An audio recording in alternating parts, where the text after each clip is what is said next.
I have two uncles actually, but my uncle that lived with me, because I have another uncle that lives in the South. This uncle I'm speaking of has passed away, actually last year. Now, he put so much knowledge in me in a little bit of amount of time that we spent together on earth. He gave me enough knowledge that I can share it. Besides that, whatever I don't have enough from him to share, I can build on from just the little seeds planted that I can now grow and spread. So anytime I had a question about anything, he always was patient with me, and we spoke about things. We never agreed on everything. Remember, I was a child, and then, you know, it got to where we were grown men, you know, one day talking about things. But we didn't always agree on things. But I can say things always ended on a positive note because I was able to understand where he was coming from, even if I didn't agree with him. And he understood where I was coming from, even if we didn't agree. So we just chose to disagree, but we agreed as men, or man and child, whatever the case. We came to an agreement to understand each other at least. And then later on, as time went along, I would see the things that I thought that he was far out about. I was like, oh, this guy's crazy.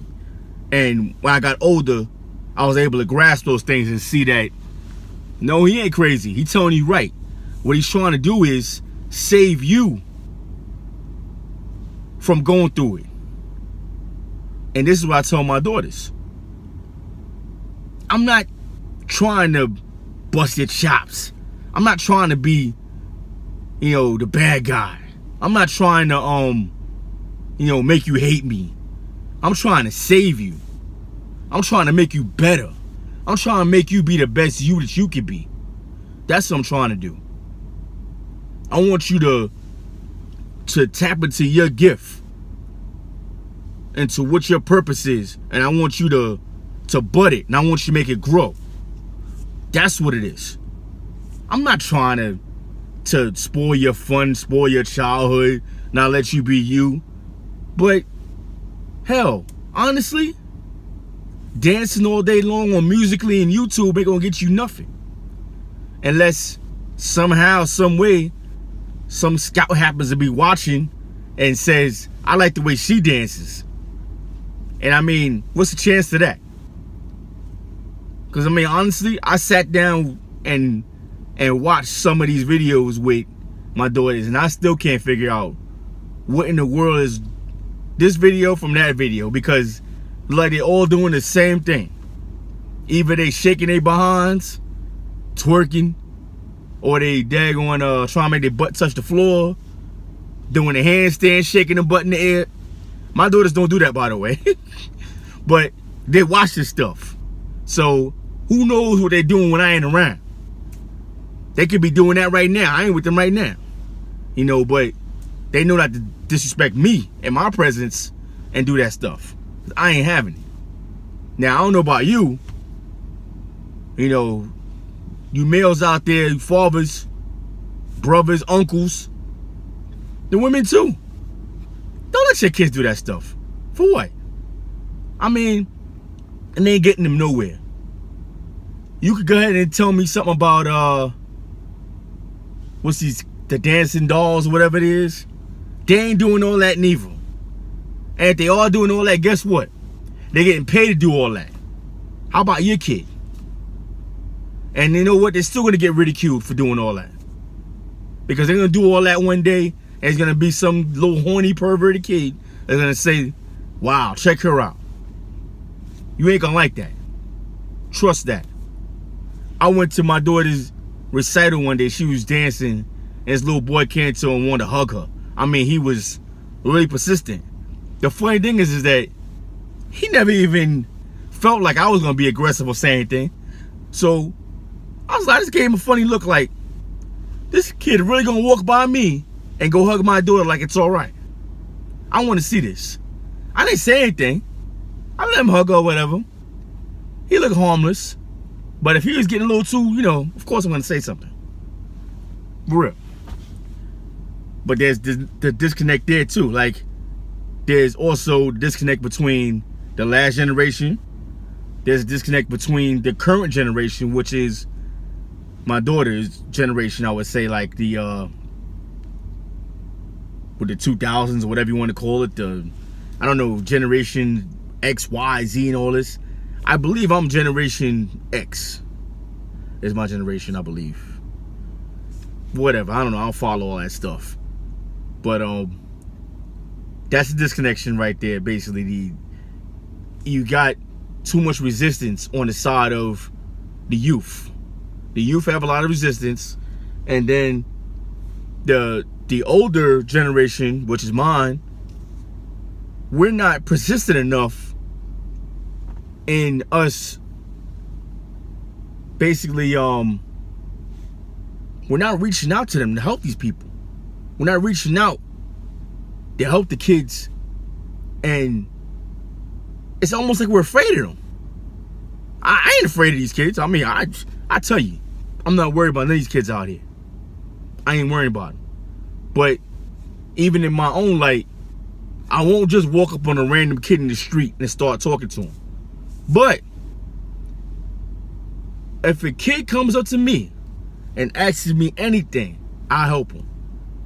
I did Uber one time, and I had about 6 young kids in my car. They wanted to play some kind of, I don't even want to call it rap, because I love rap and I don't love this rap. But it was horrible. I don't care on what plane. It was just horrible. No talent, nothing at all. It was just, I couldn't understand what the guys were saying. The beat was alright. I mean, that's all these guys got nowadays is beats. They don't have any, they're not talking about nothing at all. You know, but he comes in my car, the guy sitting in the front, and they got the other guys in the back. First of all, they roll all my windows down, and they start yelling at people, yo, yo, yo, making all this noise. And I'm like, gentlemen, listen, this is not your car. I know I'm Uber, but I'm not a cab driver. I own this car. You're not gonna come in my car and disrespect my car, my property, like that.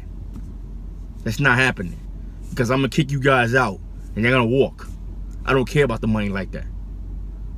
Actually, I don't care about the money at all. It ain't worth y'all coming in here disrespecting my stuff. So, all right, sir, yes, sir, yes, sir. Now, see that? I wasn't afraid of them. I don't know what they got on them. I ain't searched these guys. They could have had guns. All of them could have had guns. They could have been on some, you know, we ready to do whatever stuff. But I wasn't concerned with that. I'm like, nah, these guys got to get checked. And that's what it is. You got to check these dudes. You can't be afraid to approach them. Afraid to, you know, have to put them in their place if necessary. You can't. So, that's what I did. And, mind you, all right, when they all left, good night, sir, all stuff like that. Hey, I don't beg for all that. If you do that, I appreciate it. Fine. But I'm not begging for it. So okay, they leave. The one guy they leave him behind. One guy is sitting in the front with me. He's like, oh man, they didn't put in the destination where I was going. I don't live around here. And I'm like, what do you mean? He's like, no, I don't live here. I live in Larchmont. Which is really far from where we was at. We were actually in I think Yonkers at the time. But I said, you don't got no money? You ain't got no car to... It's like, nah. I said, I tell you what, I'll take you home. But only home. I'll take you only to your house. If you want to go anywhere else, you got to pay me. He's like, thank you, sir. Thank you. Oh, I appreciate it. Oh. So while we driving, we rapping back and forth. You know, I'm getting to know him. He getting to know me. And I'm finding out this kid is not really a bad kid. He just around a bunch of idiots that ain't, you know, they all kind of bouncing foolishness off each other. No one's trying to take the lead. No one's trying to be, I don't even say a role model, because you can't really be a role model amongst your peers, but no one wants to be serious. Everybody's just bouncing off foolishness off each other. And then mind you, these guys ate and all this other stuff like that. And then this kid he didn't eat, and he had no way to get home. So they basically just left him out there. And the average cab driver, even though like I said, I'm not a cab driver, I was doing Uber here and there, they'd probably told me to get out the car. But I didn't do that. I took him, got him something to eat, and then took him home. And I rapped with him the whole time. And I was like, listen, man, get your stuff straight. Get yourself together. I'm like, how old are you? 17? Before you know it, man, you'll be 30 years old. It'll be like that. It'll happen so quick you'll think you fell asleep and woke up. And that was my uncle's famous lines to me all the time. Before you know it. Before you know it. He was always saying this from since I was 8 years old. He's like, man, before you know it, you're gonna be a teenager. That 13 years old. Before you know it, you're gonna be 17. 17. Before you know it, you're gonna be 21. And so forth. Until like, I think he stopped saying it maybe around like, I think when I hit 30. He kind of left it alone after that. Because now it's like, all right, now we on a even playing field. Even though I'm still a teacher, still a student, but we on an even playing field as far as maturity. Like, we can have positive powwow now. We can talk, we can talk as men. So that's kind of when it ended, when I was about 30. My next point, how do I communicate? Basically, like I say, I kind of explained that already. You don't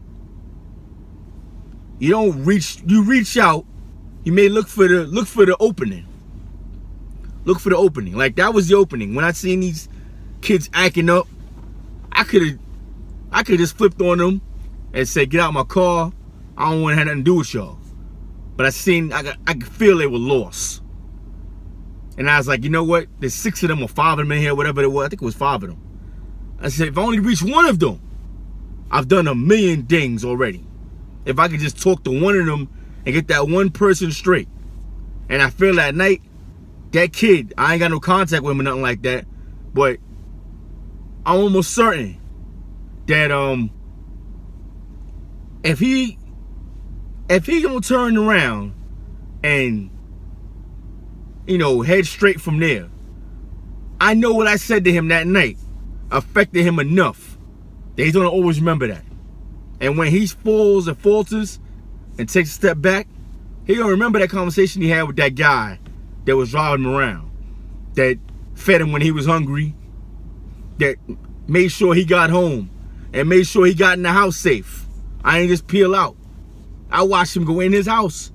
That's the crazy, try to do the okie doke, come back out and go somewhere. Cause hey, look, like I said, I was young once too. There are a lot of stupid things. These kids out here ain't fooling nobody. My daughter told me the other day that she knew someone that cut class and they was just hanging out in the hallway. And I'm like, I always thought cutting class was stupid. Because you're gonna cut class and stay in the same. Why would you stay in the school? Just don't come to school. Why come to school and not go to class? Just don't come to school. Or if you're gonna not go to class, then find somewhere to go then. That's so dumb. That is dumb. I never cut class. I just didn't come, if that's the case. I didn't come at all. Or if I came there, if I happened to come there and so I wasn't going to class, best believe I had a destination. I never just hung in the hallway doing nothing. I ain't do that. Always had a plan. My final point, getting up there on time, making the connection. All right. Making the connection. I kind of explained that all through the video, although I didn't make it separate from everything. But making a connection basically is finding the angle, find the opening. You don't have to be aggressive. When that kid comes up to you, don't push him away. Let him say all he got to say. Even if he want to curse you out, let him do that. Let him do whatever he got to do. Well, say whatever you got to say, I mean. Let him say whatever you got to say. Get everything off his chest. Hear him out. And then give your criticism and critique and let him know what's what. You don't have to be hard about it. You don't have to be aggressive about it. Just get to him in a way that he knows that, listen, I'm not doing something right. And I had to rethink my plan and find out how I'm going to make things happen and make things work. This guy ain't live all this time on this earth for nothing. It's something he's doing something right. You know, in the same ball game with my grandfather, I always quiz him. My grandfather is, I think he's 98 now. I don't even know anymore because it's like he looks the same from when I was a kid. I'm the one getting old. He looked the same. You know, like, I don't know. But he's about 98 years old right now. And I always ask him, you know, I quiz him and ask a whole bunch of questions all the time. Because I'm always learning. It don't matter how old you are. You keep learning. I say, Grandpa, or Papa, I should call him Papa. Like, Papa, what is, like, what's the story? Like, how do you, what's your secrets to longevity? What's his secrets to, you know, he looks pretty fit. I'm like, what's going on? Well, he says, well, basically, I don't eat too much because I'm never very hungry, really. So, and then he says he does like 10 push-ups every day. You know, he ain't running or whatever like that, but he got an exercise bike. He said he don't do that every day. He just do his little calisthenics in the house. He used to play golf. He played golf for many years. He played golf for at least 20 years. He's playing golf. Now, though, he can't play, of course, because I think the doctor doesn't want him doing all that stuff. But like I said, he still moves around. You probably wouldn't even, you looked at him and you seen him, you wouldn't think that he's 98 years old. You would think that I'd give him maybe 80. So that's a whole 18 years off. He's definitely held together well. And the only issue he has really is his hearing. He can't really hear that well anymore. Like, that's why I don't really even call him as much as I used to. I call him, but I'd rather just go see him. Cause like on the phone, it's like he can't really hear me anyway. So he always say, huh. So, but rather than go through that, I'd rather see him. I'd rather see him anyway. What the hell with the phone? I want to see him in person. I want every last moment on this earth to be that at least I can say that I spent quality time with him in his golden and twilight years. I spent time with him, you know, and I still continue to glean from him. So, with that said, actually that's another, that right there was about, I don't even know how many generations he is ahead of me. He's many generations ahead. That's about probably at least 4 or 5 generations ahead of me. Now, again, like I said, my generation, or me in particular, I will always look to get knowledge from the people before me. And the same way I speak to him now, I spoke to him as a child. I was always trying to learn. And even now, you see me on the street, I'll talk to old people. I can sit down in the park and talk to an old person all day long because I want to know what they know. You know, not so much that I just want to talk to them. It's like they know things that, they know key things that we don't know. They've been through things that we haven't seen. So why not glean from that person? So they tell you, listen, I used to live right there and used to get jumped every day or whatever, and kids used to kick my teeth in. Don't go on that block. So now if you know that, now you don't have to go on that block because he told you about that block already. You know, this is what it is. In closing, this is what it is to the youth. Listen to what we got to say as we listen to what you got to say. Maybe we don't agree, but let's just come to terms and get both our views across, and let's make sense together to each other, whether we agree with each other or not. Because trust and believe, there's something that the person before you, generation before you, can teach you to save you from going through the same problems. And you'll be able to go through life smoother and not have the problems that we had. Right? Now, I don't know if YouTube is going to put all this up or not. I'm at 35 minutes. Was not planning on doing that. But basically, if I don't get all this on one show, you'll see a part 2. A part 1 and a part 2. I'll break it up. But you're going to get the whole message regardless. And all I ask is that you subscribe, you share, and tell somebody who'll tell somebody who'll tell somebody else. Get the word out. When you hit the subscribe button, tap the little bell or whatever it is, you'll get all of my notifications. So every time I drop something new, you'll be the first to know about it. You ain't gotta ask nobody. Just put it on YouTube and you'll see it. Here we go. Or you got your email set up, you get the email will tell you, a text message, whatever, however you got your gadgetry set up. Like the way I got mine set up, whenever something is new, I get it. I get it through all my devices, the people that I follow on YouTube. All right, this is this week's show, and look next week for the second show. Don't have a release date on that one. Basically, you gotta just look for it once a month. But if you subscribe and hit the bell like I told you, you don't have to worry about all that. You'll get notified. Okay? Good night.